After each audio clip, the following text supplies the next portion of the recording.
मृत्युञ्जयाय सर्वेश्वराय सदाशिवाय श्रीमन्महादेवाय नमः।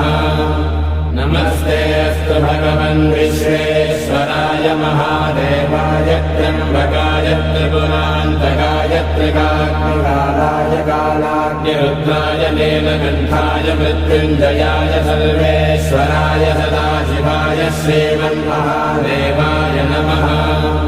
नमस्तेऽस्तु भगवन् विश्वेश्वराय महादेवाय त्र्यम्बकाय त्रिपुरान्तकाय त्रिकाग्निकालाय कालाग्निरुद्राय नीलकण्ठाय मृत्युञ्जयाय सर्वेश्वराय सदाशिवाय श्रीमन्महादेवाय नमः।